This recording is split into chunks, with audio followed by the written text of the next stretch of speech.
आयोजित अनेकांत व्याख्यानमाला का यह दूसरा व्याख्यान है। आज के वक्ता प्रोफेसर धर्मचंद जी जैन, मैं स्वागत करता हूं। संस्थान की तरफ से सभी श्रोताओं का भी मैं स्वागत कर रहा हूं। आप सबको पता है, विदित है, श्रुत भवन एवं श्रुतदीप फाउंडेशन पुणे द्वारा अनेक विविध प्रवृत्तियां हो रही है।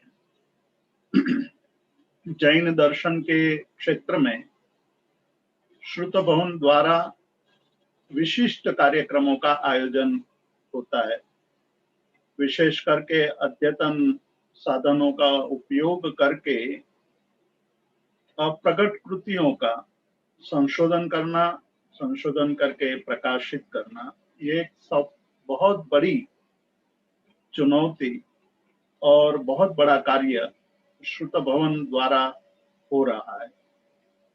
श्रुत भवन का कार्य विगत कई वर्षों से चल रहा है और एक बहुत ही महत्वाकांक्षी योजना के तहत भारत में मौजूद सभी जैन पांडुलिपियों का एक बहुत बड़ा कैटलॉग तैयार हो रहा है, सूचीपत्र तैयार हो रहा है।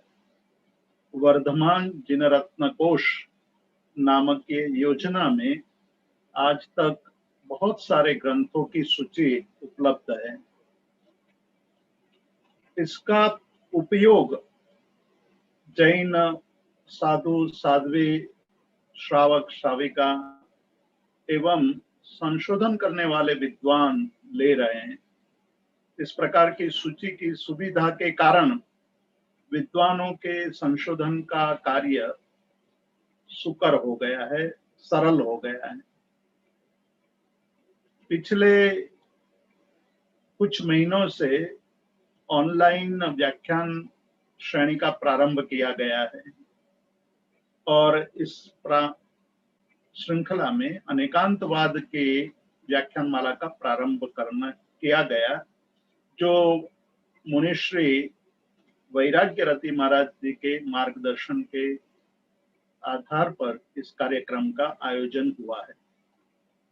आज हमारे साथ विद्वान, जैन धर्म के और बौद्ध दर्शन के प्रकांड विद्वान, आज भारत देश में जैन एवं बौद्ध दर्शन के जितने भी विद्वान हैं, इसमें शीर्षस्थ स्थान पर प्रोफेसर धर्मचंद जी जैन हैं। प्रोफेसर धर्मचंद जी जैन ने संस्कृत विषय में, संस्कृत भाषा को लेकर के और जैन दर्शन पर संशोधन कार्य करके जोधपुर में यूनिवर्सिटी में संस्कृत विभाग के विभागाध्यक्ष के रूप में अनेक विद्यार्थियों को संस्कृत भाषा, जैन धर्म, जैन दर्शन एवं बौद्ध दर्शन का अध्ययन कराया है। अनेक विद्यार्थी आज विद्वान बन चुके हैं आपके द्वारा विद्या प्राप्त करके।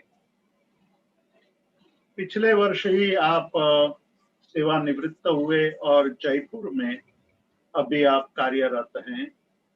अनेक व्याख्यान, अनेक लेख, संशोधनात्मक लेख एवं ग्रंथ आपके द्वारा लिखे गए हैं, जो भारतीय दर्शन के क्षेत्र में अत्यंत प्रशंसनीय बने हैं और विदेशों में भी आपके ग्रंथों की प्रशंसा हुई है। आपने जो कार्य किया है वो बहुत ही बड़ा कार्य है।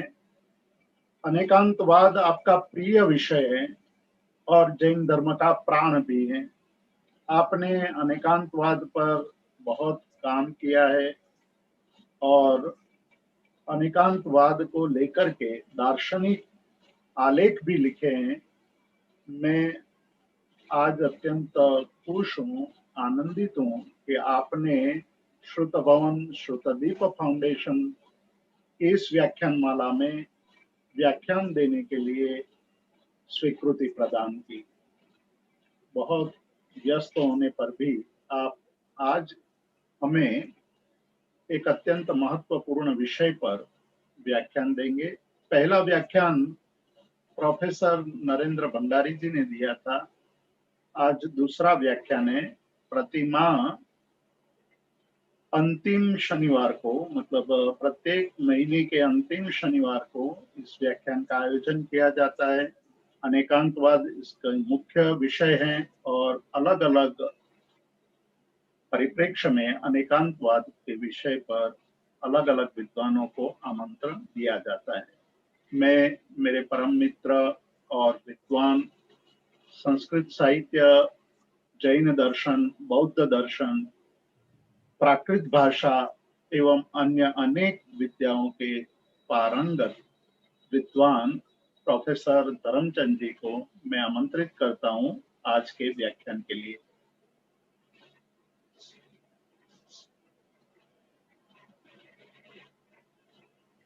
अनंत विज्ञानमतीत दोष बबाध्य सिद्धान्तममर्त्य पूज्यं श्रीवर्धमानं जिनमाप्त मुख्यं स्वयं भुवं स्तोतुमहं यतिष्ये। श्रुत भवन एवं श्रुत दीप फाउंडेशन की ओर से आयोजित इस कार्यक्रम में आप सबके साथ जुड़ते हुए मुझे बड़ा प्रमोद का अनुभव हो रहा है और मैं वंदन करता हूं सम्मान्य संत वैराग्य रति जी महाराज साहब को, जिनकी प्रेरणा से और डॉक्टर जितेंद्र भाई शाह जो इसके ट्रस्टी भी हैं, उनके सत प्रयत्न से इस प्रकार का एक मंगलकारी प्रारंभ हुआ है। डॉक्टर जितेंद्र भाई शाह ने जो मेरा परिचय दिया, मैं उतना तो योग्य नहीं हूं, किंतु कुछ बातें आपके समक्ष अनेकांतवाद को लेकर कहना चाहूंगा। अभी मैंने जो एक मंगलाचरण किया उसमें एक विशेषण दिया भगवान वर्धमान का, अबाध्य सिद्धांतम, जिनका सिद्धांत बाधित नहीं हो सकता, वो वर्धमान महावीर, उनकी स्तुति करूंगा, ऐसा आचार्य हेमचंद्र कहते हैं। तो जो अबाध्य सिद्धांत, उन्हीं में एक सिद्धांत है अनेकांतवाद का। ये सिद्धांत किसी भी प्रकार से बाधित नहीं होता है, चाहे इसका खंडन किया गया हो अन्य दार्शनिकों के द्वारा, किंतु उसको पूर्ण रूप से नहीं समझ करके खंडन किया गया है। यदि इसका सम्यक स्वरूप समझा जाए तो अनेकांतवाद का कहीं कोई खंडन नहीं हो सकता। अब अनेकांतवाद का क्या स्वरूप है दार्शनिक रूप से? हम कह सकते हैं कि अनेके अंतः अनेके धर्माः वस्तुनि इति मन्यमानः सिद्धांतः अनेकांतवादः। वस्तु में अनेक धर्म है, इसको स्वीकार करने वाला सिद्धांत अनेकांतवाद है। यहाँ वाद शब्द इज्म का द्योतक नहीं है, अपितु सिद्धांत का द्योतक है। इसलिए अनेकांतवाद शब्द का प्रयोग असम्यक प्रयोग नहीं है, यह भी समीचीन प्रयोग है। दूसरा, अनेकांत दर्शन भी शब्द का प्रयोग किया जा सकता है। तो अनेके धर्माः वस्तूनि इति यत्र मन्यते तद दर्शनम अनेकांत दर्शनम। जिस दर्शन में ये माना जाता है कि वस्तु में अनेक धर्म है, वह दर्शन अनेकांत दर्शन है। और अनेके धर्माः सन्ति वस्तुनि इति यया दृष्टया ज्ञायते सा अनेकांत दृष्टि। जिस दृष्टि के द्वारा अनेक धर्मों का ज्ञान किया जाता है, उसे अनेकांत दृष्टि कह सकते हैं। इस प्रकार से अनेकांत के संबंध में कई प्रकार के शब्दों का प्रयोग होता है और केवल अनेकांत शब्द का भी प्रयोग किया जाता है। पर केवल अनेकांत शब्द से भी हम वही कहना चाहते हैं जो अनेकांत दर्शन से कहते हैं, जो अनेकांत दृष्टि से और अनेकांतवाद से कहना चाहते हैं। ये अनेकांत शब्द का प्रयोग यद्यपि हमको आगमों में प्राप्त नहीं होता है, दार्शनिक साहित्य में प्राप्त होता है, किंतु अनेकांत के जो मूल बीज हैं वो आगम में प्राप्त होते हैं। वहां इसका विकास हुआ। और एक और सिद्धांत रहा अनेकांतवाद के पहले, विभज्यवाद, जिसमें भगवान महावीर उत्तर देते समय विभज्यवाद का प्रयोग करते हैं। एक प्रश्न किया गया जयंती श्राविका के द्वारा व्याख्या प्रज्ञप्ति सूत्र में कि भगवान जीवों का सोना यानी शयन करना अच्छा है या जागरण करना अच्छा है। भगवान ने उसका विभज्यवाद शैली में उत्तर दिया, जिसमें विभज्यवाद में जो प्रश्न किया जाता है उसको भिन्न भिन्न ढंग से उत्तर देते समय व्याख्यायित किया जाता है कि सोना अच्छा या जागना है। जागना अच्छा, उसमें दृष्टिकोण देखा गया कि जागना किसका अच्छा है, सोना किसका अच्छा है। भगवान ने कहा कि जो अधर्मिष्ठ हैं, पापिष्ठ हैं, अधर्म में रत हैं, दिन रात अधर्म करते रहते हैं, ऐसे लोगों का सोना अच्छा है, शयन करना अच्छा है। और जो धार्मिक हैं, धर्मनिष्ठ हैं, धर्म क्रिया में रत रहते हैं, उनका जागना अच्छा है। एक दृष्टिकोण है भगवान महावीर का, किस प्रकार से उत्तर दिया जाता है उसके संबंध में। इसी प्रकार से एक चर्चा आती है कि जीव शाश्वत है या अशाश्वत है। यहां मैं कहना चाहूंगा कि भगवान बुद्ध ने जिन प्रश्नों का उत्तर नहीं दिया, ऐसे 14 प्रश्नों का उत्तर भगवान महावीर ने दिया है। तो बुद्ध जिन प्रश्नों में मौन धारण कर लेते हैं, अव्याकृत जिन प्रश्नों को कहा जाता है, उनका उत्तर प्रभु महावीर ने अनेकांतवाद का आश्रय लेकर के दिया है। तो वहां प्रश्न ये था कि भी लोक है, और लोक के संबंध में, जीव के संबंध में, आत्मा के संबंध में वह प्रश्न होता है कि आत्मा है कि नहीं है। तो भगवान महावीर कहते हैं कि भाई आत्मा तो है, और आत्मा की शाश्वतता की अशाश्वतता के संबंध में वो कहते हैं सिय जीवा सासया सिय जीवा असासया। शायद जीव शाश्वत हैं, शायद जीव अशाश्वत हैं। वो द्रव्यार्थिक नय की दृष्टि से शाश्वत हैं, पर्यायार्थिक नय की दृष्टि से अशाश्वत है। जब हम शरीर युक्त जीव की चर्चा करते हैं तो शरीर का त्याग हो जाता है और जीव दूसरा जन्म ग्रहण कर लेता है, दूसरा शरीर धारण कर लेता है। उस अपेक्षा से वह अशाश्वत है, और जीव का जीवत्व तो सदैव बना रहता है, आत्मा आत्मा के रूप में सदैव बनी रहती है। इस दृष्टि से वह शाश्वत भी है। ये भगवान महावीर का एक दृष्टिकोण है देखने का, वस्तुओं को, सत्य को, या कहें सत्य को जानने का एक दृष्टिकोण है उनका। भांति भांति से वो देखते हैं और सत्य की विवेचना करते हैं। एक प्रश्न और वहां पर आया, बहुत सारे प्रश्नों में एक प्रश्न में चर्चा कर रहा हूं। प्रश्न किया गया है कि लोक शांत है यानी अंत युक्त है या अनंत है। लोक अंत युक्त है या अनंत है। भगवान ने उत्तर दिया 4 दृष्टियों से, द्रव्य से, क्षेत्र से, काल से और भाव से। द्रव्य से लोक शांत है, क्योंकि द्रव्य से लोक एक ही है, इसलिए अंतयुक्त है। क्षेत्र से भी लोक शांत है, अंतयुक्त है, क्योंकि यह असंख्यात कोटा कोटि योजन का है, और उस दृष्टि से यह शांत है, अंतयुक्त है। या कहीं 14 राजुलोक का है, उस दृष्टि से यह शांत है। तो क्षेत्र की दृष्टि से भी शांत है, लेकिन काल की दृष्टि से यह पहले भी था, आज भी है, आगे भी रहेगा, इसलिए यह काल की दृष्टि से अनंत है, इसका अंत नहीं हो सकता। भाव की दृष्टि से भी यह अनंत है, क्योंकि इसमें जो वर्ण की पर्याय हैं वो अनंत हैं, गंध की, रस की, स्पर्श की पर्याय अनंत है, और इसमें संस्थान की पर्याय भी अनंत है। तो इस दृष्टि से यह अनंत है भाव की दृष्टि से। अब इस प्रकार का उत्तर देना कोई साधारण बात नहीं थी उस जमाने में, कि उसको भिन्न भिन्न दृष्टिकोणों से लोक को अंतयुक्त और अनंत बताया जाए। अन्यथा व्यक्ति यही कहता है, एक ही उत्तर देता, या तो अंतयुक्त बताता या अनंत बताता। ये विभज्यवाद का रूप है, और विभज्यवाद से ही अनेकांतवाद का विकास हुआ। दार्शनिकों ने उसी से विकास किया। तो भांति भांति से देखना, ये अनेकांतवाद का जो नयवाद है। अनेकांतवाद तो इतना ही है कि जो वस्तु तत्व है, उस वस्तु तत्व में अनेक धर्म स्वीकार करता है, ये सिद्धांत अनेकांतवाद है। और उस वस्तु तत्व में जो अनेक धर्म हैं, उनको जानने का कार्य नयवाद करता है, और उन वस्तु तत्व के अनेक धर्मों के कथन करने का काम स्यादवाद करता है। इस दृष्टि से तीनों ही मिलकर के जैन दर्शन का सम्यक प्रतिपादन करते हैं। तो अनेकांतवाद वस्तु की सत्ता के स्वरूप का निरूपण करता है, नयवाद उसको जानने का विचार करता है, किस प्रकार जाना जाए, और स्यादवाद में जिसमें कि नयों का भी प्रयोग होता है, स्यादवाद उसका कथन करने का कार्य करता है।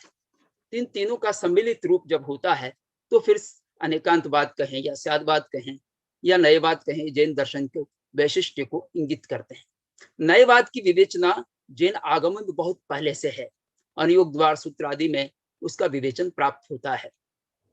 स्याद शब्द का प्रयोग भी आगमों में हुआ है, उसी के आधार पर अनेकांतवाद का विकास हुआ। कहीं कहीं स्यादवाद और अनेकांतवाद को पर्यायवाची के रूप में भी मान लिया जाता है, जैसा कि हेमचंद्राचार्य की के एक श्लोक में स्यादवाद मुद्रा नति भेदी वस्तु शब्द का प्रयोग आया है, वो एक प्रकार से अनेकांतवाद का ही द्योतक है। तो ये जो अनेकांतवाद है उसको सम्यक रूप में ये समझना की आवश्यकता है कि वस्तु में अनेक धर्म होते हैं, इसको स्वीकार करना अनेकांतवाद है। अब कहीं कहीं अनेक ही नहीं, अनंत धर्म की बात भी करते हैं। स्वयं हेमचंद्राचार्य ने अन्य योग व्यवच्छेद द्वात्रिंशिका में कहा है, अनंत धर्मात्मकम एव तत्वम। तत्व जो है अनंत धर्मात्मक है, अनंत धर्मात्मक है, एक अनेक धर्मात्मक नहीं, अनंत धर्मात्मक है। अब प्रश्न यह खड़ा होता है कि वस्तु में अनंत धर्म किस प्रकार से है। अनंत धर्म की व्याख्या करते हुए मल्लिशेन सूरी ने कहा है कि उसमें जो काल की अपेक्षा, जो कभी अंत नहीं होता उन धर्मों का, इस दृष्टि से वो अनंत हैं। संख्या की दृष्टि से नहीं, अपितु काल की दृष्टि से अनंत है। इसी प्रकार विद्यानंद ने, आचार्य विद्यानंद ने जिन्होंने अष्टसहस्री की व्याख्या की है, उन्होंने व्याख्या करते हुए कहा है कि वस्तु में अनंत धर्म इस कारण से माने जाते हैं क्योंकि इस वस्तु के अतिरिक्त जो अन्य वस्तुएं हैं वो अनंत हैं, और उन अनंत वस्तुओं की असत्ता इसमें दिखाई जाती है, उनका नहीं होना दिखाया जाता है। वस्तु को जब सदासदात्मक कहते हैं तो अन्य वस्तुओं का परिहार करने पर ही इस वस्तु का स्वरूप प्रकट होता है, इसलिए अन्य वस्तु ये नहीं है। जैसे पुद्गल जो है जीव नहीं है, आकाश नहीं है, काल नहीं है, धर्म नहीं है, अधर्म नहीं है, पुद्गल पुद्गल है। इस रूप में जब दूसरों का परिहार किया जाएगा तो भी वस्तु का स्वरूप समझ में आता है। इस दृष्टि से उसमें अनंत वस्तुओं का परिहार करने के कारण से भी उसमें अनंत धर्म है। इस तरह से दो अपेक्षाओं से उसको अनंत धर्मात्मक भी कहा गया है। तीसरी और विवेचना मिलती हमको, जो तत्वार्थ सूत्र में भी एक सूत्र आता है सत की विवेचना में, वो है उत्पाद वे ध्रुव्य युक्तम सत। उत्पाद वे और ध्रुव्य से जो युक्त होता है वो सत होता है। यानी कोई भी सत, सत का मतलब वस्तु, वस्तु का मतलब जिसका एग्जिस्टेंस वास्तविक है, जो रियलिटी है।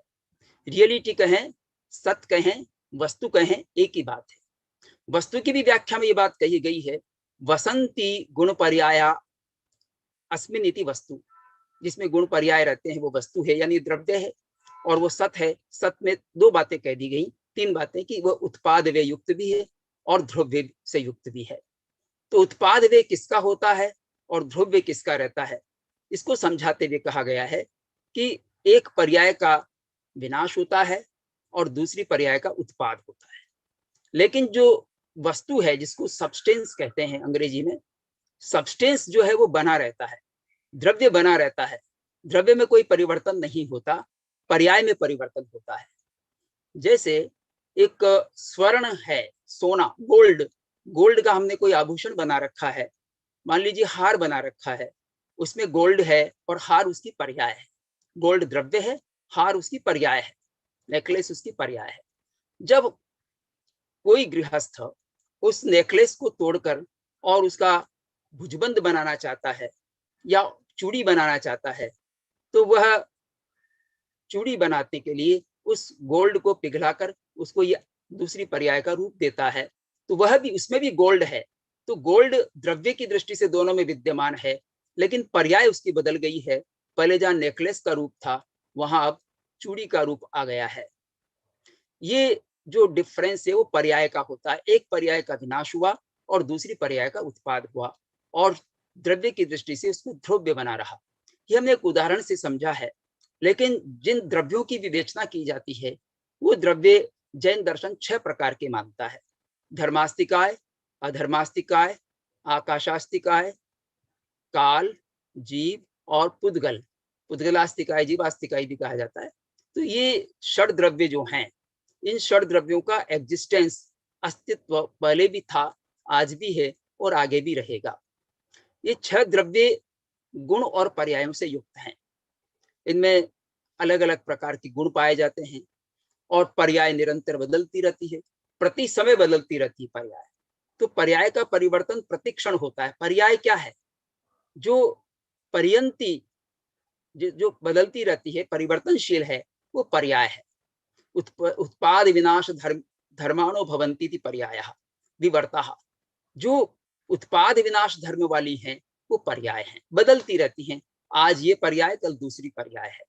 जैसे मान लीजिए हमारा एक पर्याय के रूप में मनुष्य पर्याय में यहाँ जन्मे हैं, और मनुष्य पर्याय में भी पहले गर्भ में आए, तो गर्भ में हमारे जीव की पर्याय अलग थी, फिर उसमें और वृद्धि को प्राप्त होती रही, उसके बाद जन्म हुआ तो उसकी भी एक पर्याय थी, फिर शिशु काल से बढ़ते बढ़ते हम बचपन में जिस प्रकार रहे वो भी एक पर्याय है, फिर किशोरावस्था, युवावस्था, प्रौढ़ावस्था और वृद्धावस्था, ये सब उसकी पर्याय है।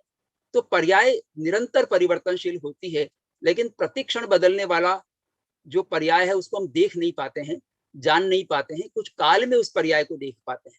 जैसे मान लीजिए कोई बीज बोया गया भूमि में, और बीज को हमने जल भी दिया, प्रकाश भी दिया, वो अंकुरित हो गया। अब अगर हम बैठ करके देखना चाहें कि ये अंकुरित होकर किस प्रकार बड़ा हो रहा है, तो हम निरंतर देखते हुए भी नहीं पकड़ सकेंगे कि वो किस प्रकार से 3 दिन में विकसित हो गया है। पर हम 3 दिन बाद देखते हैं तो हमको पता लग जाता है कि पहले 3 दिन पहले ऐसा था, मामूली विकास हुआ, और अब 3 दिन बाद इसका विकास अधिक हो गया है। तो ये हम जानते हैं।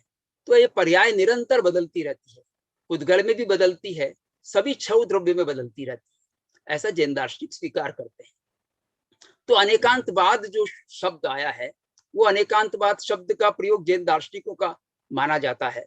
यद्यपि अनेकांतवाद की जो विशेषताएं हैं वो अन्य दर्शनों में भी विद्यमान है, सांख्य में भी है, योग में भी है, मीमांसा में भी है, वेदांत में भी है, न्याय वैशेषिक में भी है। सभी वस्तु में अनेक धर्मों को स्वीकार करते हैं, अनेक गुणों को स्वीकार करते हैं। जैसे वैशेषिक दर्शन में ही आत्मा में 14 गुण माने गए हैं, पृथ्वी में 14 गुण माने गए हैं। तो भिन्न भिन्न गुणों को उन्होंने स्वीकार किया है, पर अनेकांतवाद को स्वीकार नहीं करते। अनेकांतवाद जैन दार्शनिकों का एक भिन्न मत बन गया है। पंडित सुखलाल जी संघ भी इस संबंध में कहते हैं कि ये जो अनेकांतवाद है, ये यद्यपि अनेकांत की उपस्थिति अन्य दर्शनों में भी प्राप्त होती है, लेकिन इस पर उनकी दृष्टि नहीं गई अन्य दार्शनिकों की, और उन्होंने इसको जैन दर्शन का ही सिद्धांत मानकर उसका खंडन किया है।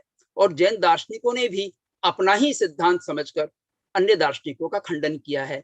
इस दृष्टि से यह जैन सिद्धांत के रूप में ही विकसित हुआ, और पूरे भारतीय परंपरा में इसे जैन दर्शन का ही सिद्धांत माना जाता है। पर इसका अस्तित्व न्यूनाधिक रूप से सभी दर्शनों में उपलब्ध है, क्योंकि अनेकांतवाद के बिना व्यवहार नहीं चलता। अब हम चर्चा करना चाहेंगे कि अनेकांतवाद की जो स्वरूप है वो किस प्रकार का है, कौन कौन से रूप में हमको अनेकांतवाद पाया जाता है। तो हेमचंद्राचार्य एक श्लोक कहते हैं अन्य योग व्यवच्छेद द्वात्रिंशिका में, स्यान्नाशि नित्यं सदृशं विरूपं वाच्यं न वाच्यं सदसत्तदेव विपश्चितां नाथ निपीत तत्व सुधोत्कतोद्गार परम परेयम। हे नाथ, आपने जो कहा है उसमें जो तत्व है वो 4 प्रकार का पाया जाता है, वो 4 प्रकार का अनेकांतवाद का स्वरूप है। एक तो वह विनाशी है, यानी कि नित्य है, साथ ही वो विनाशी अनित्य है, और साथ ही वो नित्य भी है, अनित्य भी है, नित्य भी है। तो द्रव्यार्थिक नय की दृष्टि से वह नित्य है, और पर्यायार्थिक नय की दृष्टि से वह अनित्य है। यानी पर्याय तो उत्पाद वे होता रहता है, इस दृष्टि से वह अनित्य है, और द्रव्य की दृष्टि से सदैव बना रहता है, इस दृष्टि से वह नित्य भी है। तो ये कथन करने का, उसकी व्याख्यायित करने का, यद्यपि जैसा है वैसा ही व्याख्या कर रहे हैं, वस्तु ऐसी ही है, नित्य नित्यात्मक ही है, उसी को जान करके समझ करके और ये वर्णन किया जा रहा है कि उसमें जो पर्याय है। जैसे मान लीजिए आत्मा को ही हम लेते हैं, केवल आत्मा एक मिथ्यात्व की आत्मा है, एक सम्यक्त्व की आत्मा है, और एक आत्मा का स्वरूप जो अरिहंतों की आत्मा है, सिद्धों की आत्मा है। सिद्धों की आत्मा 8 कर्मों से रहित है, अरिहंतों की आत्मा 4 कर्मों से रहित है, सम्यक दृष्टि की आत्मा अंतरात्मा कहलाती है, और जो मिथ्यात्व वो बहिरात्मा कहलाते हैं। आत्मा का स्वरूप ध्रुव्य है, उसमें जैसा है सब में विद्यमान है, लेकिन सबकी पर्याय भिन्न भिन्न है। एक मिथ्यात्व से ग्रस्त है, एक सम्यक दृष्टि से युक्त है, और एक 4 कर्मों का विनाशक है, और एक 8 कर्मों का विनाशक है। इस दृष्टि से उनमें पर्याय का अंतर पाया जाता है। तो स्यान्नाश नित्यम, नाशी भी है, अनित्य है, और नित्य भी है। तो हर वस्तु के लिए ही जितनी भी दुनिया में वस्तुएं हैं, उनको नित्य नित्यात्मक जैन दर्शन ने स्थापित किया है। कुछ दार्शनिक जो है, जैसे बौद्ध हैं, वो वस्तुओं को केवल अनित्य मानते हैं। वेदांती है वो नित्य मानते हैं, या सांख्य में भी कुछ तत्वों को नित्य स्वीकार किया है और परिणामवाद उसमें स्वीकार किया है। पुरुष को जैसे नित्य मानते हैं, और न्याय वैशेषिक भी कुछ पदार्थों को नित्य मानते हैं, कुछ को अनित्य मानते हैं। तो ये नित्य नित्यता सभी दर्शनों में मान्य है, लेकिन जैन दर्शन जो इस नित्य जिसका विवेचन करता है, उसमें दोनों को स्वीकार करता है। पर दोनों के जो लक्षण है नित्यता का, नित्यता के लक्षण में जैन दर्शन कुछ भिन्न प्रतिपादन करता है। जैसे न्याय वैशेषिक दर्शन जो है, वो नित्य किसको कहता है? अप्रच्युत अनुत्पन्न स्थिरैक रूपम नित्यम। जो जैसा वस्तु का स्वरूप है उससे च्युत नहीं हो, जो कभी उत्पन्न नहीं हुआ है, और जो स्थिर रूप बना रहता है, सदैव एक जैसा बना रहता है, वो नित्य कहलाता है। जैन दर्शन में उमा स्वाति ने जो लक्षण दिया है, वो दिया है तद्भावाव्यम नित्यम। जो वस्तु का स्वरूप है, तद्भाव है, उसका व्यय नहीं होना, उसका विनाश नहीं होना, ये नित्यता है। तो वस्तु का जैसा स्वरूप है वो बना रहे, यही उसकी नित्यता है। उसमें अप्रच्युत अनुत्पन्न की बात जैन दर्शन नहीं करता। तो जैसे पुद्गल है वो पुद्गल बना रहे, जो जीव है वो जीव बना रहे, जो आकाश जो आकाश है वो आकाश बना रहे, धर्मास्तिकाय धर्मास्तिकाय बना रहे। धर्मास्तिकाय अधर्मास्तिकाय नहीं हो सकता, ये उसका अव्यय भाव है। ये उसका वही नित्यता है कि धर्मास्तिकाय धर्मास्तिकाय ही रहेगा, अधर्मास्तिकाय अधर्मास्तिकाय ही रहेगा, काल काल ही रहेगा, और आकाश आकाश ही रहेगा। ये उसकी नित्यता है। ये नित्यता हर द्रव्य में मौजूद है, वो इसका स्वरूप भी है, नित्यता भी और अनित्यता भी। पर्याय सबकी बदल रही है, तो पर्याय की दृष्टि से उनमें नित्यता है, और द्रव्य की दृष्टि से नित्यता है।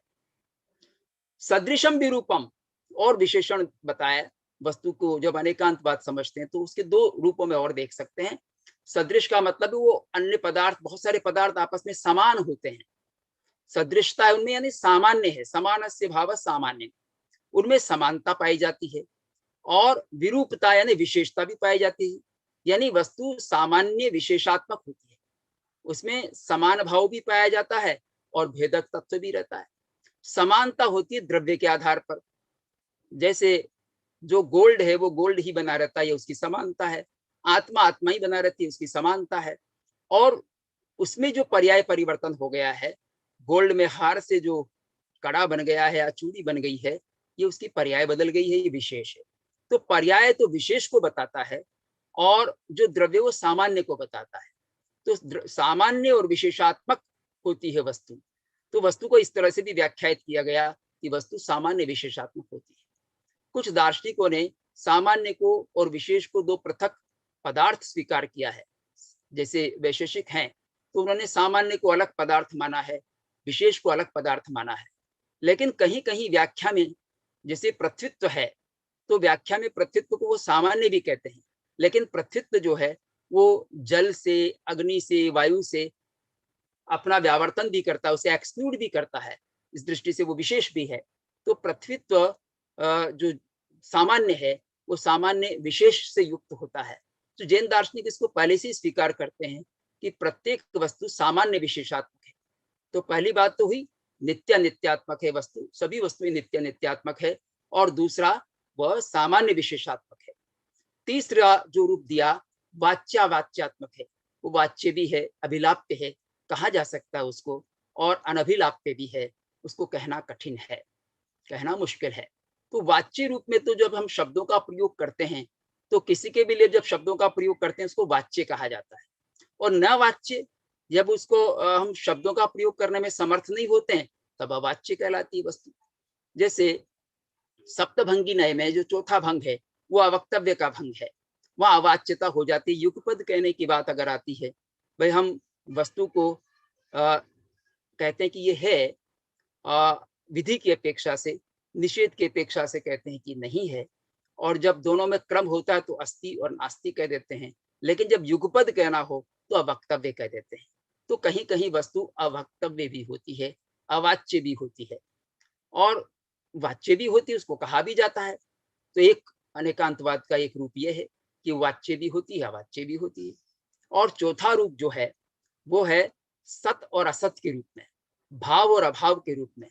वस्तु अपने स्वरूप से सत है, अपने स्वरूप चतुष्टय से सत है, अपने द्रव्य, क्षेत्र, काल और भाव से वस्तु का स्वरूप सत है, और अन्य द्रव्यों की अपेक्षा से उसको असत कहा जाता है। ऐसा नहीं होता कि कोई वस्तु सत भी है और असत भी है, वो है भी और नहीं भी है, यही तो विरोध लगता है। लेकिन इस विरोध का परिहार जैन दार्शनिकों के पास है। वो कहते हैं कि स्वरूप चतुष्टय से, यानी अपने द्रव्य क्षेत्र काल भाव से वस्तु का सत है, वस्तु सत स्वरूप है, और परद्रव्य के क्षेत्र काल, द्रव्य क्षेत्र काल भाव की अपेक्षा से वह असत है। यानी वस्तु भावाभावात्मक है, वो भाव स्वरूप भी है और अभाव स्वरूप भी है। तो वस्तु में भावाभावात्मकता होती है, वस्तु में सदसदात्मकता होती है। इस तरह से चौथा रूप अनेकांतवाद का आचार्य हेमचंद्र ने बताया। तो ये अनेक दृष्टियां हैं देखने की। इसके साथ साथ और भी पक्ष उद्घाटित होते हैं, जैसे सामान्य विशेषात्मक जिसको कहा, या नित्यानित्यात्मक जिसको कहा, उसको हम द्रव्य पर्यायात्मक भी कह सकते हैं। वस्तु द्रव्य पर्यायात्मक होती है, द्रव्य की दृष्टि से उसको सामान्य अथवा नित्य कहते हैं, और पर्याय की दृष्टि से उसको विशेष या अनित्य कहते हैं। पर्याय नित्य होती है और द्रव्य नित्य होता है, तो द्रव्य पर्यायात्मक भी कह सकते हैं। और भी उसकी व्याख्या हो सकती है, एकानेकात्मक है, वस्तु एक भी है, अनेक भी है। जब हम घट शब्द का प्रयोग करते हैं तो सारे घट उसमें एक रूप में प्रतीत होते हैं, जबकि घट अनेक हैं। तो घट शब्द से जब एकता उनमें आ जाती है, सारे घड़ों में सब घड़े एक जैसे लगते हैं। ऐसे ही छात्र, सारे छात्र उसमें समाहित हो जाते हैं छात्र शब्द में, तो एक भी है। और जब अन्य अलग अलग छात्रों की बात करेंगे तो अनेक भी है। तो वस्तु सामान्य की दृष्टि से एक है और विशेष की दृष्टि से अनेक है। और एक पक्ष उसकी व्याख्या में आया है भेदाभेदात्मक। वस्तु भेदात्मक भी होती है और वस्तु अभेदात्मक भी होती है। वस्तु में भेदात्मकता कैसे होती है? पर्याय की दृष्टि से, विशेष की दृष्टि से वह भेदात्मक होती है। एक पर्याय दूसरे पर्याय से भिन्न है, इस दृष्टि से वह भेदात्मक है। और सामान्य की दृष्टि से उसमें अभेद होता है, तो अभेदात्मक भी है। तो वस्तु नित्यानित्यात्मक भी है, वस्तु सदासदात्मक भी है, वस्तु सामान्य विशेषात्मक भी है, और वाच्यावाच्यात्मक भी है। साथ ही साथ वह द्रव्य पर्यात्मक भी है, एकानेकात्मक भी है, और भेदाभेदात्मक भी है। इस तरह से भांति भांति से वस्तु की व्याख्या की गई है। पर ये सब वस्तु में उपलब्ध हैं अनेक धर्म। जिसे मान लीजिए कि वस्तु में सत है, अस्तित्व है, प्रमेयत्व है, नित्यत्व है, अनित्यत्व है, या जो भी उन धर्मों की विवेचना की जाए। इस प्रकार कुछ सामान्य धर्म होते हैं, कुछ उसके विशेष धर्म होते हैं। तो विशेष धर्मों के आधार पर जैसे आत्मा में ज्ञान दर्शन गुण या उपयोग गुण विशेष है, अब उसमें अस्तित्व गुण भी है, प्रमेयत्व गुण भी है। तो कुछ सामान्य धर्म होते हैं जो हर वस्तु में पाए जाते हैं, और कुछ विशेष धर्म होते हैं। तो उन धर्मों की अनंतता जो स्वीकार की गई है, अनेकता तो है पर अनंतता जो स्वीकार की गई, उसके मैंने जो दो आधार बताए, एक तो काल की दृष्टि से और एक पर के अस्तित्व को उसमें निषेध करने की दृष्टि से, ये अनंतता है। पर अनंत होते हैं और उन अनंत का परिहार करने से भी उसमें अनंतता प्राप्त हो जाती है, क्योंकि उनका एक्सक्लूड करना भी उसी की व्याख्या का अंग बनता है। तो वस्तु की इस तरह से विवेचना अनेकांतवाद में की जाती है। अनेकांतवाद कोई ऐसा संशयवाद नहीं है, संशयात्मक स्थिति नहीं होती इसमें कि ऐसा भी है वैसा भी है, और ऐसा है वैसा है उसके पीछे दृष्टिकोण निहित रहता है। हम यूं ही नहीं कह सकते कि ये पुरुष भी है और स्त्री भी है। ऐसा विरोधी कथन तो नहीं करते कि पुरुष भी है स्त्री भी है। स्त्री और पुरुष दोनों दोनों कैसे एक होंगे? ये घोड़ा भी है गधा भी है, दोनों एक कैसे होंगे? अगर वहां अपेक्षा लगाई जाए तो ये कह सकते हैं कि पूर्व भोग की अपेक्षा से, पर वो हमको मालूम नहीं है, या बाद वाले भव की अपेक्षा से, वो हमको मालूम नहीं है, अन्य भवों का हमको ज्ञान नहीं है। तो ऐसे अनेकांतवाद का हम प्रयोग नहीं कर सकते। जिनको ज्ञान है वो कर सकते हैं। इसलिए हमारे ज्ञान में हम ये कहेंगे कि ये पुरुष है, स्त्री नहीं है। तो उसमें पुरुष की सत्ता का प्रतिपादन करेंगे और स्त्री की सत्ता का निषेध करेंगे। ये भी अनेकांतवाद का एक स्वरूप है। उसमें इसका असत है। इसमें इस पुरुष का असत है, स्त्री का असत है और पुरुष का सत है। इस तरह से सदा सदात्मक वस्तु होती है। तो ये व्याख्या का एक रूप होता है। तो अनेकांतवाद केवल यहाँ तक कहता है कि वस्तु अनेक धर्मात्मक है या अनंत धर्मात्मक है या त्रयात्मक है। त्रयात्मक की सत्ता मैंने उत्पाद वे द्रव्य के आधार पर बताई, और इसका कथन समंत भद्र अपनी एक श्लोक में अलग प्रकार से करते हैं। घट मौली स्वर्णार्थी नाशोत्पाद स्थित स्वयं शोक प्रमोद माध्यस्थम जनो याति सहेतुकम। कि घट मौली स्वर्णार्थी, ये तीन बातें कही। घट, घड़ा जो है सोने का बना हुआ है, गोल्ड का बना हुआ पिक्चर है या घड़ा है, और उसको तोड़ करके उसका मुकुट बना दिया गया। तो जिसको घड़ा चाहिए था स्वर्ण का, उसको तो शोक उत्पन्न होगा, और जिसको हार चाहिए, वो मुकुट चाहिए था, वो प्रसन्न होगा, और जिसको केवल सोना चाहिए, गोल्ड दोनों में है, तो उसको न सुख है न दुख है, वो मध्यस्थ भाव में रहेगा। तो ये तीन तरह का वस्तु में हमको स्वरूप दिखाई पड़ता है। उससे वस्तु त्रयात्मक है। तीन प्रकार की वस्तु का धर्म पाया जाता है। तो इन तीन प्रकार को दो प्रकार से भी कह दिया गया, क्योंकि उत्पाद वे को एक पर्याय में शामिल कर लिया और द्रव्य को द्रव्य कह दिया गया।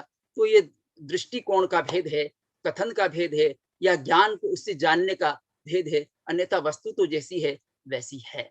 वस्तु के स्वरूप की व्याख्या करने में हमारा अंतर आता है। वस्तु को हम परिवर्तित नहीं करते, पर वस्तु को देखना किस प्रकार से, कि वस्तु कैसी है, वस्तु सत्य कैसा है, इस दुनिया में जो पदार्थ है वो किस प्रकार के हैं, ये हम अनेकांतवाद से समझते हैं, स्यादवाद से उसका कथन करते हैं, नएवाद से हम उसको जानते हैं। तो आप ऐसा नहीं कह सकते कि जो ज्ञान है हमारा, वो ज्ञान हमारा भ्रमशील भ्रमात्मक है या संशय से युक्त है या वह अपूर्ण है। हमारा ज्ञान अपूर्ण हो सकता है, क्योंकि ज्ञान जो है वो मति ज्ञान भी है, श्रुत ज्ञान भी है, अवधि ज्ञान भी है, मन पर्याय ज्ञान भी है, केवल ज्ञान भी है। केवल ज्ञान तो पूर्ण ज्ञान है ही। बाकी ज्ञान की दृष्टि से सब कुछ न कुछ कमी उसमें हो सकती है। फिर भी जो व्यवहार में हम जानते हैं, व्यवहार में हम ठीक से जान सकते हैं, और वस्तु को ठीक से जानने के लिए व्यवहार में अनेकांतवाद का आश्रय लिया गया है। तो व्यवहार में तो हम ठीक से जानते हैं कि वस्तु कैसी है, और ये सत्य को जानने का दृष्टिकोण है अनेकांतवाद, या कहें कि नयवाद। वस्तु के सत्य को, सत्य के स्वरूप को कहते हैं। सत्य के स्वरूप को भी भांति भांति से, अलग अलग एंगल से देखा जाता है, अलग अलग दृष्टिकोणों से जाना जाता है। तो वस्तु में जो सत्य है वो तो सत्य तो है, लेकिन सत्य को हम जान किस प्रकार से रहे। तो ये भगवान महावीर ने द्रव्य क्षेत्र काल भाव के आधार पर जानने की बात कही, 7 नयों से जानने के आधार पर बात कही। तो इस तरह से हम जान सकते हैं। और हाथी का जो उदाहरण दिया जाता है, वो मैं उदाहरण को रिपीट नहीं करना चाहूंगा, लेकिन उसमें भी जो जानने का दृष्टिकोण है वो भिन्न भिन्न है। कोई किसको जान रहा है, कोई किस अपेक्षा से किस अंश को जान रहा है। ये उपाधि भेद होता है, और उपाधि भेद से विरोध नजर आता है, लेकिन वो वास्तविक विरोध नहीं है। तो भिन्न भिन्न आधारों पर जानना, भिन्न भिन्न दृष्टिकोणों से जानना, जब उसको पूरी तरह से जाना जाता है तो कंप्लीट उसमें सबके दृष्टिकोण समाहित हो जाते हैं, और वस्तु की सुंदर व्याख्या हो जाती है। वस्तु को हम सही स्वरूप में समझ पाते हैं। इस दृष्टि से अनेकांतवाद को व्याख्यायित करने के साथ नयवाद और स्यादवाद भी उसके पूरक सिद्धांतों के रूप में हमारे समक्ष प्रस्तुत होते हैं।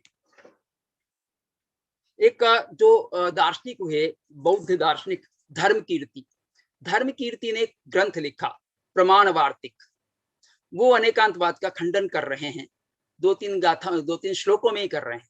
तो उन्होंने एक तर्क दिया कि सर्वस्य उभय रूपत्वे तद विशेष निराकृते चोदितो दधिखादेति किमुष्ट्रम नाभिधावति। वो कहते हैं कि अगर हम हर वस्तु को जैसे नित्य भी कह दिया, अनित्य भी कह दिया, ये तो विरोधी कथन हो गया। तो हम अगर विरोधी कथन करते हैं, हालांकि विरोध क्यों, विरोध प्रतीत मात्र होता है, विरोधाभास है, विरोध नहीं है। हम अलग अलग दृष्टिकोणों से बात कर रहे हैं, अलग अलग दृष्टिकोणों से बात कर रहे हैं। तो अलग अलग दृष्टिकोणों से बात कही जाएगी, उसको वो ध्यान नहीं दे रहे, वो केवल विरोध की बात कर रहे हैं। तो विरोध क्या कहते हैं वो, कि सर्वस्य उभय रूपत्वे, अगर दोनों स्वरूप मान लेंगे सभी वस्तुओं के, तो तद विशेष निराकृत, उसका विशेष स्वरूप उद्घाटित नहीं होगा कि है क्या। जैसे अगर ये कहा जाए कि चोदी तो दधी खा देती, किसी को कहा गया तुम दही खाओ, तो दही और वो ऊंट में कोई अंतर नहीं समझेगा, वो दही शब्द सुन करके ऊंट को खाने चला जाएगा। ऐसा कथन उन्होंने धर्म कीर्ति में किया है। चोदी तो दधी खा देती, किमु किमु श्रम नाभिधावती, क्या वो ऊंट के प्रति नहीं दौड़ेगा। ये जो सबको सब समान समझ लेता है, लेकिन ऐसा अभिप्राय जैन दार्शनिकों का नहीं है। जैन दार्शनिक उष्ट्र को अलग समझते हैं, ऊंट को अलग समझते हैं, दही को अलग समझते हैं और उसकी व्याख्या करते हैं कि दही दही है, ऊंट ऊंट है, लेकिन दही में ऊंट का अस्तित्व नहीं है, उसका निषेध करते हैं। वो असत असत की दृष्टि से भी कथन करते हैं कि दही में ऊंट का अभाव है, ऊंट में दही का अभाव है। लेकिन ऊंट का अगर दूध निकलता है, दूध से दही जमता है, तो फिर किसी अपेक्षा से कहा भी जा सकता है कि ऊंट में भी जब दही का दूध जमा दिया जाएगा तो उसमें उसका बीज तो है। उस अपेक्षा से जहां जो सत्य होता है, उस अपेक्षा से उस सत्य को स्वीकार किया जाता है। पर अगर सत्य नहीं हो तो अनेकांतवाद उसको स्वीकार नहीं करता। जो वस्तु जैसी नहीं उसको कुछ भी कह दो, तो ये अनेकांतवाद नहीं मानता, वो सत्य का निरूपण करता है। कुछ को कुछ भी कह देना, यह अनेकांतवाद को स्वीकार्य नहीं है। लेकिन उसकी व्याख्या व्यापक रूप से करना, यह अनेकांतवाद सिद्धांत का मूल मकसद है। इस अनेकांतवाद सिद्धांत को आगे बढ़ाने में बहुत से आचार्यों का योगदान रहा है।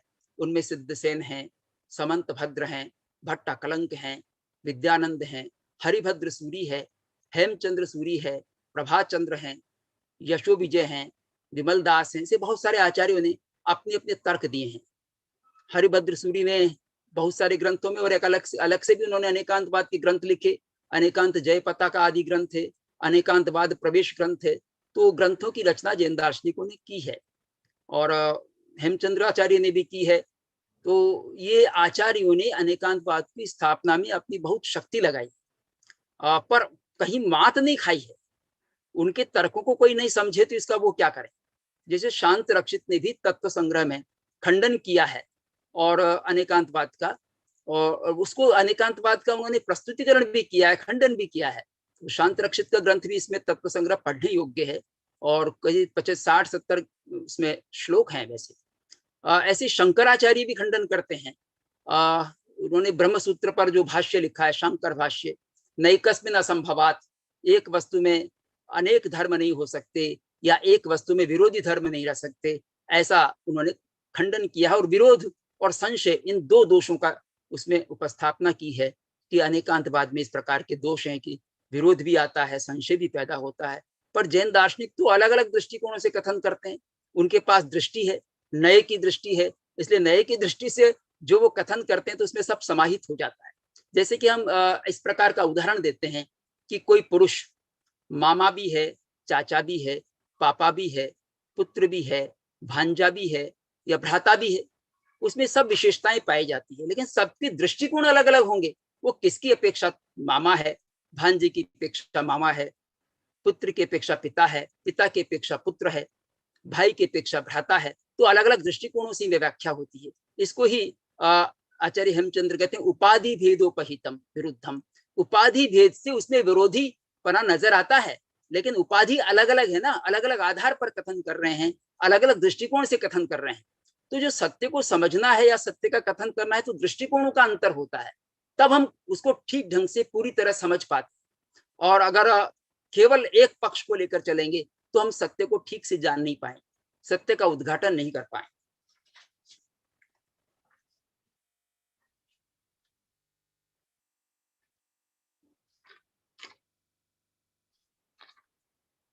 तो वस्तु में यह कहा कि कोई भी संसार में ऐसी वस्तु नहीं है जो द्रव्य पर्याय से रहित हो, और पर्याय भी ऐसा नहीं है जो द्रव्य से रहित हो। द्रव्यम पर्याय वियुतम पर्याया द्रव्य वर्जिता व कदा केन किम रूपा दृष्टा माने न केन वा। संसार में कोई भी ऐसा पदार्थ नहीं है, द्रव्य नहीं है जो पर्याय से रहित हो, और पर्याय भी ऐसा नहीं है जो द्रव्य से रहित हो। तो ऐसा संसार में किसी ने देखा नहीं कि जो पर्याय से रहित कोई द्रव्य हो या द्रव्य से रहित कोई पर्याय हो। ये पर्याय और द्रव्य तो रहते ही हैं साथ में, और द्रव्य में एक गुण रहता है। गुण होता है सहभावी और पर्याय होती है क्रमभावी। सहभाविनो गुणः क्रमभाविनो पर्याय। क्रम से जो उसमें पाया जाता है वह पर्याय होती है, और जो हमेशा उसमें साथ में रहता है वो गुण होता है। जैसे आत्मा में ज्ञान और दर्शन ये गुण हैं, और उसमें पर्याय भिन्न भिन्न हो सकती हैं। वो किस वस्तु को जान रहा है, कब कब किस वस्तु को जान रहा है, उसकी पर्याय भिन्न भिन्न हो जाएगी।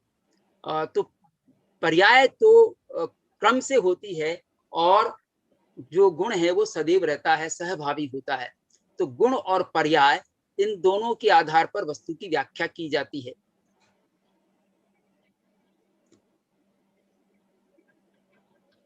अब जो अनेकांतवाद है, अनेकांतवाद की सिद्धि में जैन दार्शनिकों ने बहुत से तर्क दिए हैं। मैं कुछ तर्कों की चर्चा करना चाहूँ। एक तर्क यह है, जैन दार्शनिक कहते हैं कि भाई वस्तु में अर्थ क्रियाकारित्व होता है, और वो अर्थ क्रियाकारित्व का कथन बौद्धों ने किया है। वो कहते हैं कि भाई नित्य पदार्थ अर्थ क्रियाकारी नहीं होते। अर्थ क्रिया का मतलब है कि उसका वो कोई कुछ न कुछ करना चाहिए। कोई वस्तु है तो उसका एग्जिस्टेंस है तो इस बात पर कि वो कुछ न कुछ करेगी। कोई अर्थक क्रिया कोई न कोई प्रयोजन को सिद्ध करेगी। जैसे कोई वस्त्र है तो पहनने में काम आएगा, मकान है तो रहने में काम आएगा, वो उसकी अर्थक क्रिया है। ऐसे ही जो वस्तु है संसार में तो वो कुछ न कुछ करेगी। तो बौद्धों का यह कहना है कि जो नित्य वस्तु होती है वो अर्थक क्रिया नहीं कर सकती, क्योंकि फिर उसका नित्य स्वभाव बदल जाएगा। क्योंकि अर्थक क्रिया तो हर बार बदलती रहती है, तो उसका नित्य स्वभाव नहीं रहेगा। पर जैन दार्शनिक कहते हैं कि जो वस्तु अनित्य होती है उसमें भी अर्थक क्रिया संभव नहीं है, क्योंकि अनित्यता में ऐसा नहीं होगा कि वो अर्थक क्रिया करते समय, अनित्य तो हर क्षण बदल रहा है, हर क्षण बदल रहा है, तो वो कौन सी अर्थक क्रिया करेगा? वो तो हर क्षण बदल जाएगी, और उसमें वही वस्तु अर्थक क्रिया कर रही है, भी कैसे कह सकते हैं? वस्तु ही बदल जाएगी तो अर्थक क्रिया भी बदल जाएगी, तो उसमें ये सिद्धि नहीं हो पाएगी। इसलिए जैन दार्शनिक कहते हैं कि जो वस्तु नित्य नित्यात्मक होती है वास्तव में तो वही अर्थक क्रिया कर सकती है। दूसरी वस्तु केवल नित्य और केवल अनित्य अर्थक क्रिया नहीं कर सकती। दूसरा तर्क वो देते हैं कि अगर हम केवल नित्य और केवल अनित्य पदार्थों को मानेंगे तो कृत प्रणाश कृत कर्म भोग भव प्रमोक्ष स्मृति भंग दोषान उपेक्ष साक्षात क्षणभंगम इच्छन हो महासाहसिक परस्ते।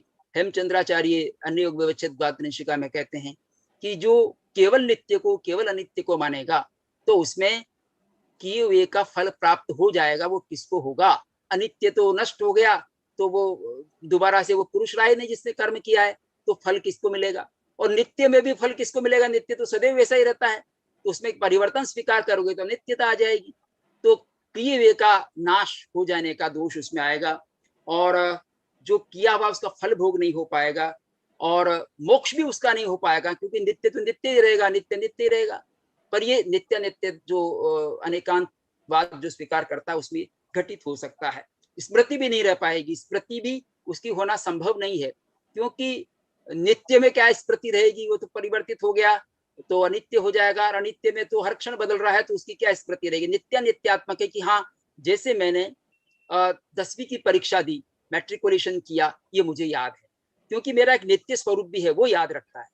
और अनित्य तो नष्ट हो गया, तो उसको पता ही नहीं कि मैट्रिकुलेशन किया है कि फिर सीनियर हायर सेकेंडरी की, फिर बीए किया, एमए किया, क्या क्या अध्ययन किया है। वो जब उसका नित्य स्वरूप मानेंगे तब उसमें अनित्यता का भी बोध हो जाएगा। और इसी तरह से एक तर्क देते हैं भट्ट कलंक। वो कहते हैं न पश्यामः क्वचित किंचित सामान्यम व स्वलक्षणम। हम संसार में ऐसी कोई वस्तु नहीं देखते जो केवल सामान्य स्वरूप हो या केवल विशेष स्वरूप वाली हो, अपितु दोनों के स्वरूप वाली होती है। जात्यंतरम तु पश्यामः, इनसे भिन्न यानी सामान्य विशेषात्मक वस्तु को ही हम देखते हैं संसार में, इससे भिन्न कोई वस्तु नहीं होती। इसलिए तत्व अनेकांत है, तब इसलिए अनेकांत कोई की ही सिद्धि हो जाती है, इससे अनेकांतवाद को स्वीकार करना पड़ता है।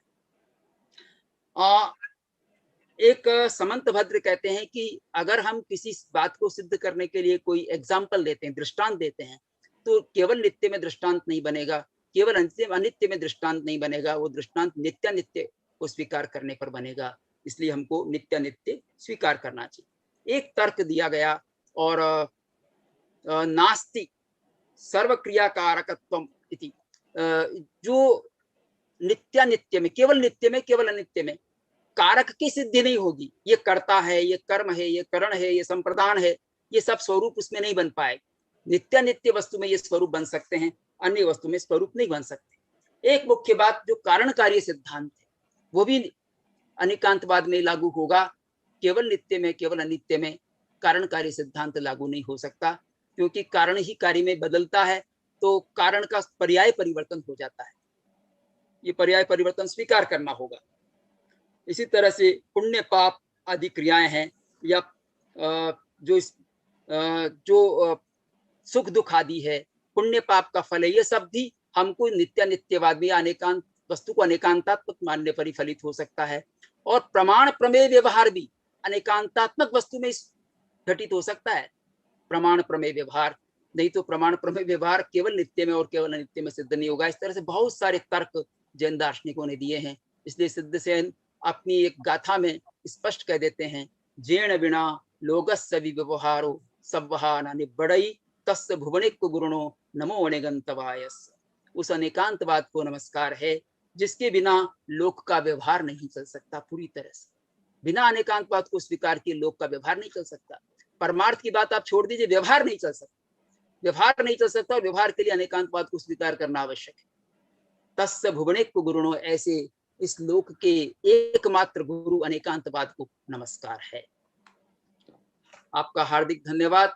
अब जो किसी की कोई जिज्ञासा हो, चर्चा हो, तो उसमें कुछ बातें सामने और आ जाए। धन्यवाद।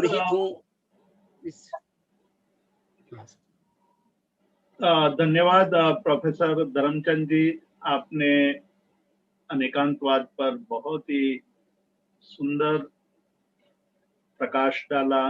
अनेक ग्रंथों के और अनेक आचार्यों के संदर्भ देकर के अनेकांतवाद को स्पष्ट किया। अब मैं हमारे श्रोताओं को आमंत्रित करता हूं, जिनके मन में शंका कोई उठी हो, कोई प्रश्न हो या कोई जिज्ञासा, तो अपना हैंड रेज करके प्रश्न पूछ सकते हैं। हम क्रम से एक एक श्रोता को आमंत्रित करेंगे। जिनको भी प्रश्न पूछना है पूछ सकते हैं।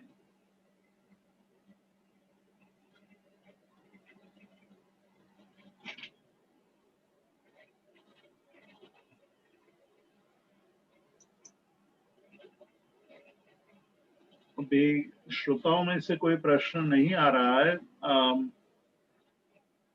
अभी मेरी एक जिज्ञासा है प्रोफेसर धर्मचंद जी, आपने जो अनेकांतवाद की बात कही, उसका प्रारंभिक स्वरूप के बारे में आपने विभज्यवाद की बात कही कि विभज्यवाद था पहले, ये भी कथन करने की शैली है, कथन करने की शैली।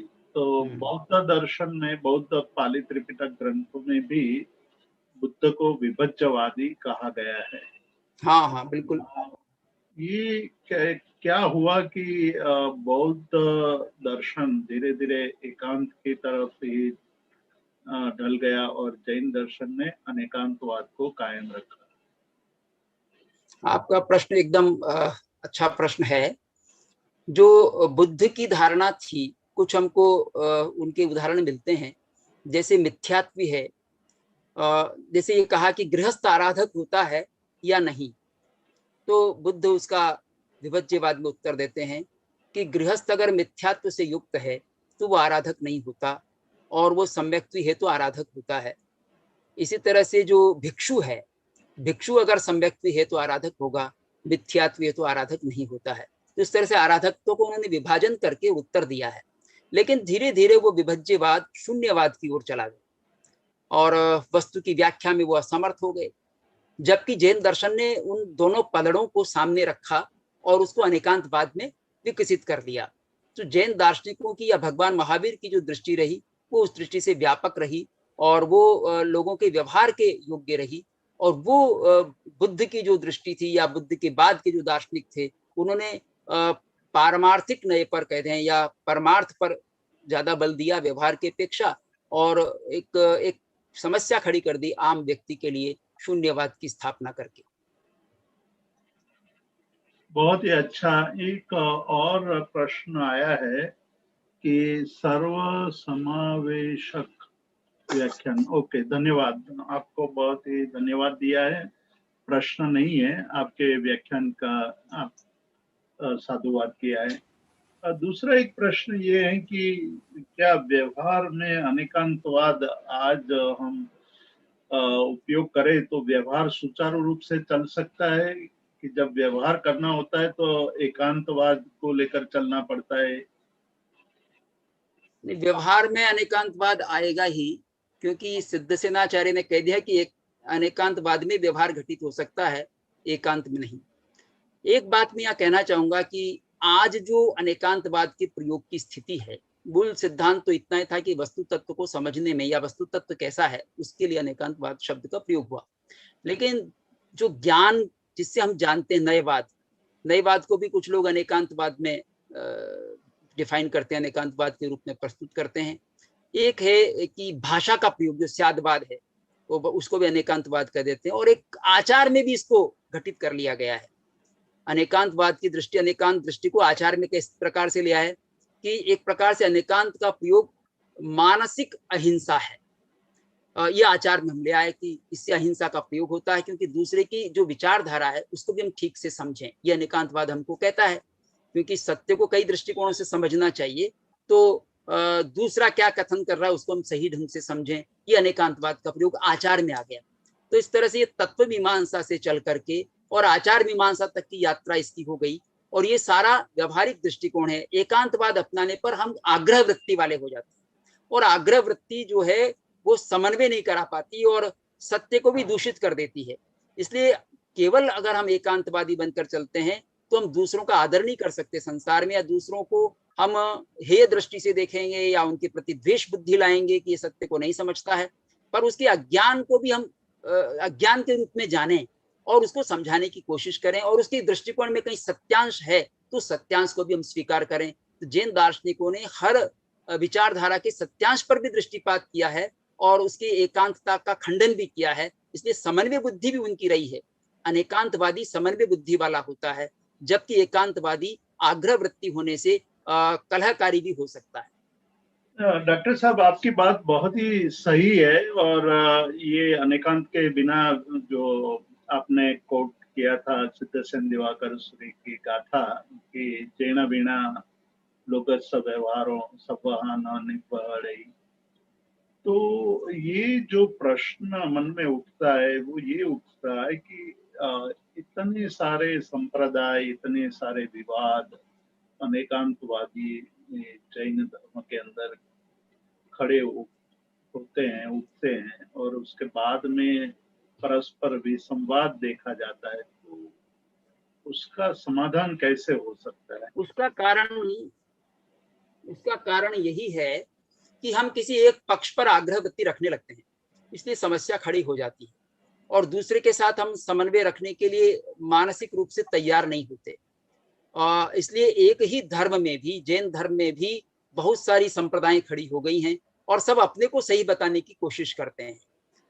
उसमें क्या सत्य है क्या असत्य उसको हम प्रस्तुत तो करें, पर द्वेष बुद्धि न लाएं। मतभेद हो सकता है पर मनभेद तो ना हो। अब मतभेद तो क्योंकि हम अलग अलग दृष्टिकोणों से वस्तुओं को देखते हैं और उसमें सत्यांश को स्वीकार करते हैं, पर दूसरे के सत्यांश पर हम बिल्कुल ध्यान नहीं देते, उसको मिथ्यात्व की कोटि में ले जाते हैं। हमारा द्वेष बुद्धि का कार्य हो सकता है। पर सत्यांश को अगर ढूंढें और उसका भी आदर सद्भाव करें तो मानसिक रूप से अहिंसा का भी पालन होगा और अनेकांतवाद का भी पालन होगा। हम अनेकांत को भी एकांत में घटित कर देते हैं, तो अनेकांत भी अनेकांत रूप में है, एकांत भी है अनेकांत भी है। जब हम उसके सम्यक अंश पर ही जब ज्यादा बल देते हैं तो एकांत अनेकांत हो जाता है, और जब उसके सभी स्वरूप पर ध्यान देते हैं तो अनेकांत अनेकांतात्मक होता है। इस दृष्टि से उसको ठीक से समझने की जरूरत है और उसको अप्लाई करने की आवश्यकता है। हम अनेकांतवाद को अप्लाई नहीं करते। अप्लाई करें तो समस्याएं नहीं होंगी। हम केवल सिद्धांत स्वीकार करते हैं पर उसका एप्लीकेशन नहीं स्वीकार करते। और अपनी अपनी संप्रदाय का विकास करने की दृष्टि से दूसरी संप्रदाय का प्रतिरोध करते हैं कि वो संप्रदाय को अगर मान लेंगे तो हमारा अस्तित्व क्या रहेगा। तो अपने अस्तित्व को बचाने के लिए अन्य संप्रदायों का भी खंडन प्रारंभ हो जाता है। जी, बहुत ही सुंदर। अभी योगेश शाह हमारे एक श्रोता है, युवान है और काफी जिज्ञासु भी है। उन्होंने हैंड रेज किया है। मैं आमंत्रित करता हूं अपने प्रश्न प्रस्तुत करने के लिए। योगेश शाह जी। जी, जय जिनेंद्र सर, बहुत अच्छा सेशन रहा आपका।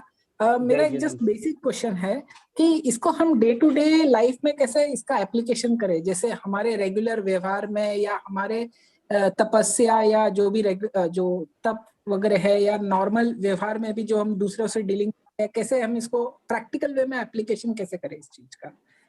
ये आपका प्रश्न एकदम सही है और मैंने जैसा अभी कहा कि तत्व मीमांसा में आया था प्रारंभ में वस्तु को समझने में, लेकिन अब व्यवहार में भी यानी कि आचार में भी इसका प्रयोग होने लगा है। तो आचार में प्रयोग कैसे करें, ये प्रश्न ठीक है। तो आचार में हम ये कर सकते हैं कि हम सत्य को भांति भांति से देखें। जैसे मान लीजिए मैंने एक पहाड़ को देखा, पहाड़ के एक तरफ को देखा और उसी के आधार पर मैं समझता हूँ कि मैंने पूरे पहाड़ को देख लिया है। अब उस पहाड़ पर मान लीजिए कोई अभ्रक उपलब्ध हो सकता है, उस पर कोई और धातु उपलब्ध हो सकती है, वो तो मुझे ज्ञान में नहीं हुआ। अब मैं खंडन करूं कि पहाड़ तो मैंने पूरा देख लिया है लेकिन देखो उस पे है ही नहीं, जबकि मैंने पहाड़ पूरा नहीं देखा और खुदाई करके भी नहीं देखा है। तो मैं इतना ही स्वीकार करूं कि मुझे जितना ज्ञान है वो ये है और दूसरों का ज्ञान है अगर कोई है तो उसकी परीक्षा की जा सकती है, उसको भी महत्व दिया जा सकता है कि दूसरा प्रयोग करके बता रहा है। जैसे आज के युग में अगर हम 50 साल पहले कोई ये कहता है कि कोई ऐसा यंत्र होगा मोबाइल जैसा जिसमें हम चित्र भी देख सकते हैं, चित्र भेज भी सकते हैं, बातें कर सकते हैं, दूर दूर बैठे बिना तार के कर सकते हैं, तो हम इस पर भरोसा नहीं कर सकते थे क्योंकि हमारा ज्ञान उतना ही सीमित था। तो हम सीमित ज्ञान की सीमा को जाने और फिर जब सामने आ गया मोबाइल तो हम बातें करते हुए देखते हैं, तो अब उस पर भरोसा है, विश्वास है। ऐसे ही भगवान ने जो कहा है उस भगवान की वाणी पर हम भरोसा करें और दूसरे ने अगर कुछ कहा है तो उसमें भी सत्यांश को खोजे कि इसकी बात में कोई सच्चाई है कि नहीं है। अगर सच्चाई नहीं है तो कोई बात नहीं, और सच्चाई है तो उस पर हम ध्यान दें कि उसने क्या बात ठीक कही है। कभी कभी हमारी आग्रह वृत्ति होती तो परिवार में झगड़ा हो जाता है, अहंकार के वशीभूत हो जाता है और सत्य को नहीं समझने के लिए हो जाता है। और जब क्रोध हम करते हैं तो उसमें जो कहते हैं वो असत्य होता है। दशमकालिक सूत्र में कहा है कि क्रोधी व्यक्ति जो बोलता है क्रोध के क्षण में वो असत्य होता है, चाहे वो सच्ची कह रहा हो पर वो असत्य में परिणत हो जाता है। मानी व्यक्ति कोई कथन करता है तो असत्य हो जाता है। तो क्रोध मान माया से आविष्ट होकर के, लोभ से आविष्ट होकर अगर हम कथन करते हैं वो सत्य नहीं होता, आध्यात्मिक दृष्टि से सत्य नहीं होता। व्यवहार में भले ही सत्य प्रतीत होता लेकिन उसमें कुछ न कुछ बातें जुड़ जाती हैं। हम जब दूसरों की बुराई करने लगते हैं तो दो बातें अपनी तरफ से जोड़ देते हैं और कहते हैं हमने सच कहा है। अरे सच नहीं कहा, आपने कुछ बातें मिला दी, उसमें झूठ हो गई है वो। तो ये जो व्यवहार में हम एक दूसरे के प्रति एक दूसरे को जानने का सत्य रूप में जाने के जैसा है वैसा जाने तो वस्तु को हम अनेकांतात्मक दृष्टि से जानेंगे। पर हम सही रूप में नहीं जानते तो व्यवहार हमारा खराब हो जाता है और अपने ज्ञान का अहंकार करते हैं जबकि हमारा ज्ञान अधूरा होता है। तो दूसरे के साथ व्यवहार करते समय उसकी कथन पर, उसकी भावनाओं पर, उसके ज्ञान पर भी ध्यान देना चाहिए। हो सकता है उसका ज्ञान मिथ्या हो तो मिथ्या मान लें, पर उसमें सत्यांश भी हो सकता है, इस पर हमारी दृष्टि रहनी चाहिए। इस तरह से हम व्यवहार में इसका उपयोग कर सकते हैं। धन्यवाद प्रोफेसर साहब। अब मैं रेणु जैन जो दिल्ली से हैं, जिज्ञासु है, काफी स्वाध्याय करती रहती है, सर कर रही हैं। जय जिनेंद्र। हाँ जी, DLI में आपने पढ़ाया था हमें। अच्छा जी, जय हाँ जिनेंद्र। जी, उपासक दशांगी सूत्र का ये 2014 में था। हाँ जी, जय जिनेंद्र सर। इसको हम एशिया और योग से भी जोड़ सकते हैं अनेकांतवाद को। देखिए ऐसा है कि जब हम जीव को समझते हैं, जीव के दो स्वरूप हैं, एक तो सिद्ध है और एक संसारी है, जिसको कहते हैं संसार समापन्नक और असंसार समापन्नक। संसार में जो जीव रहता है उसकी जब हम व्याख्या करते हैं, भांति भांति से देखते हैं उसको, तो उसमें कितने योग हैं ऐसी व्याख्या कर सकते हैं। जैसे एक केंद्रीय जीव है तो उसमें वही काय योग ही है, दो इंद्रिय वाला जीव है तो उसमें दो योग हैं, और दो से ज्यादा यानी 5 इंद्रिय से मन वाला भी होता है। 2 इंद्रिय से लेकर के 4 इंद्रिय और 5 इंद्रिय में भी जो असंधि पंच इंद्रिय है वहां तक 2 ही योग पाए जाते हैं। जब मन वाला होता है तो 3 योग हो जाते हैं। तो इसको हम जीव की व्याख्या करते समय हम ये समझ सकते हैं कि जीव में 1 योग भी होता है, 2 योग भी होते हैं, 3 योग भी होते हैं। संसारी जो जीव है उसकी तरह से 3 योग हो सकते हैं, 2 योग भी हो सकते हैं। ये हमने अलग अलग दृष्टिकोणों से अनेकांतवाद का प्रयोग कर लिया, उसमें जान सकते हैं। इसी तरह से लेश्याओं के बारे में भी, कोई कृष्ण लेशी होता है, जैसे नारकी जीव है, उसमें कृष्ण लेश्या के विशेष रूप से प्रयोग होते हैं, या नील और कापोत तक जा सकते हैं, पर देवों में वो शुक्ल लेश्या तक भी जा सकते हैं, मनुष्य छऊ लेश्या वाला हो सकता है। तो अलग अलग जीव जो किस कंडीशन में है उसमें उस तरह से हम लेश्या से भी उसको समझ सकते हैं। अलग अलग दृष्टिकोण, वो भी एक दृष्टिकोण बन गया हमारे जानने का कि जीव को हम इस द्वार से जान रहे हैं। तो भांति भांति के द्वारों से समझा जा सकता है। जैसे इसमें मनुष्य आयु का उदय है, पर जो मनुष्य उसमें मनुष्य आयु का उदय है। आयु तो 4 प्रकार की है, पर मनुष्य आयु किसमें है? मनुष्य में ही है, बाकी 3 आयु उसमें नहीं है। तो इस तरह से हम अब इसमें ये नहीं कह सकते उसमें अन्य आयु भी है ही नहीं उसमें अन्य आयु, पर अन्य आयु का असत्व है। सत्य और असत की व्याख्या हम उस तरह से करते हैं, इसमें असत पक्ष का निवारण करते हैं। उसमें असत को बताते नहीं कि वो भी है वो भी है, ये गलत व्याख्या हो जाती है। उसमें असत का निवारण किया जाता है, सत्य का प्रतिपादन किया जाता है। धन्यवाद सर। धन्यवाद प्रोफेसर जी, धर्मचंद जी, डॉक्टर धर्मचंद जी। आपने अनेकांतवाद पर अनेक दृष्टांतों के द्वारा, अनेक ग्रंथों के कोटेशंस, उद्धरणों के द्वारा बहुत ही स्पष्ट रूप से प्रस्तुति की। हम आपके आभारी हैं। अब किसी के एक प्रश्न भी हैं, चंदा जैन, आप अपना माइक अनम्यूट करके प्रश्न पूछ सकती हैं। जय जिनेन्द्र। जय जिनेन्द्र। हाँ, धर्मचंद जी साहब, आपने बहुत ही अच्छा अनेकांतवाद को हमें समझाया, अभी बहुत प्रसन्नता हुई। एक मेरे भी पढ़ने में एक ऐसा आया था कि भगवती सूत्र में जब सोमिल ब्राह्मण महावीर स्वामी को पूछता है कि आप एक है कि अनेक है, तो वो जो जवाब देते हैं कि मैं आत्मदृष्टि से एक हूँ और मैं ज्ञान दर्शन की दृष्टि से 2 भी हूँ और पर्याय की दृष्टि से अनेक हूँ, तो ये विभज्यवाद है कि अनेकांतवाद है? देखिए ऐसा है, ये इसको हम जो विभज्यवाद है वो अनेकांतवाद के रूप में विकसित हुआ है। अच्छा। इस बात को समझ लें। तो इसमें नए दृष्टिकोण तो है ही कि उन्होंने संग्रह नय की दृष्टि से कहा तब अपने को एक बताया, जब उन्होंने व्यवहार नय की दृष्टि से कहा तब अपने को अनेक बताया। तो नए का प्रयोग उसमें हो रहा है, जिसको हम वस्तु तो अनेकांतात्मक है, उसमें अनेक प्रकार से गुणधर्म है, तो द्रव्य की दृष्टि से और पर्याय की दृष्टि से इन 2 दृष्टियों का उपयोग उसमें हुआ है। तो ये अनेकांतवाद भी है और मूलतः विभज्यवाद का ही एक विकसित रूप है, विकसित रूप है। अच्छा, धन्यवाद। धन्यवाद। एसके करके कोई है, अपना कोई प्रश्न पूछना चाहते हैं तो माइक अनम्यूट करके प्रश्न पूछिए। एसके।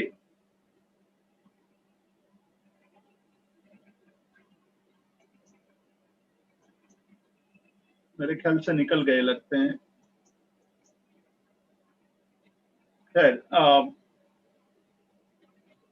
डॉक्टर धर्मचंद जी जैन साहब ने जैन धर्म का एक बहुत ही अत्यंत महत्वपूर्ण सिद्धांत अनेकांतवाद के विषय पर प्राचीन काल से ही चिंतन शुरू हो गया था। आज भी उस पर काफी चिंतन हो रहा है। वैज्ञानिक दृष्टि से भी अनेकांतवाद पर काफी चिंतन हो रहा है। दार्शनिक दृष्टि से अनेकांतवाद की प्रस्तुति किस प्रकार से हुई है उसका चिंतन आगमों से लेकर के अद्यावधि, मतलब आगमिक साहित्य से लेकर के उपाध्याय यशोविजय जी और उपाध्याय यशोविजय जी के ग्रंथों पर टीका रचने वाले अनेक विद्वानों के कोटेशंस के द्वारा अलग अलग ग्रंथों में अनेकांतवाद का किस प्रकार से विचार किया गया उसका आज डॉक्टर धर्मचंद जी ने बहुत ही सुंदर हमें प्रकाश डाला है। और अनेकांतवाद पर जो अंत में प्रश्न पूछे गए अलग अलग दृष्टि से, उसके बहुत ही सुंदर समाधान दिए और समाधान इतने सटीक थे कि इसको सुन करके जीवन में अनेकांतवाद का इस प्रकार से हम आचरण कर सकते हैं, अहिंसा की दृष्टि से अनेकांतवाद कितना आवश्यक है, व्यवहार में किस प्रकार से अनेकांतवाद का उपयोग कर सकते हैं, और समाज में जो विवाद या मतभेद या मतांतर हो जाते हैं उसमें कौन सी मर्यादा है जिसके द्वारा इस प्रकार की स्थिति निर्मित हो जाती है। यदि हम अनेकांतवाद का सम्यक प्रयोग करते हैं तो ये सारे विवाद, सारी जो समस्याएं, उनका समाधान हो सकता है। इस विषय पर भी आपने बहुत ही सुंदर समाधान प्रस्तुत किया है। हम आपके बहुत ही आभारी हैं और आपकी बात सुन करके हमें अनेकांतवाद पर और विशेष आपसे सुनने का मन हुआ है। हम भविष्य में आपको पुनः आमंत्रित करेंगे इस विषय पर और अन्य विषय पर बोलने के लिए। हमारे सभी श्रोताओं के जो आज हमारे सामने चैट बॉक्स में बहुत सारे एप्रिसिएशन के संदेश आ रहे हैं, आपके प्रवचन को बहुत लोगों ने एप्रिशिएट किया है। आपकी विद्वत्ता है, आपका चिंतन है, आप स्वयं जीवन में जैन दर्शन को जी रहे हैं। अनेक विद्यार्थियों को भी आपने जैन दर्शन के अनेकांतवाद की शिक्षा दीक्षा दी है। हम सही में बहुत ही आनंदित हैं कि आपका आज हमें इस प्रवचन सुनने को मिला। मैं सभी श्रोताओं की तरफ से बहुत बहुत आभार व्यक्त करते हुए आपको मैं धन्यवाद देता हूँ। श्रुत भवन और श्रुतदीप फाउंडेशन के सभी न्यासी ट्रस्टीज के द्वारा मैं आपका आभार मानता हूँ और सभी श्रोताओं को भी मैं धन्यवाद देता हूँ। आज पूरे समय तक उपस्थित रहें और जैन दर्शन के केंद्रवर्ती सिद्धांत अनेकांतवाद के विषय में आपने बहुत रसपूर्वक सुना, इसके लिए धन्यवाद। इस प्रकार हम आज के इस कार्यक्रम को समाप्त घोषित करते हैं।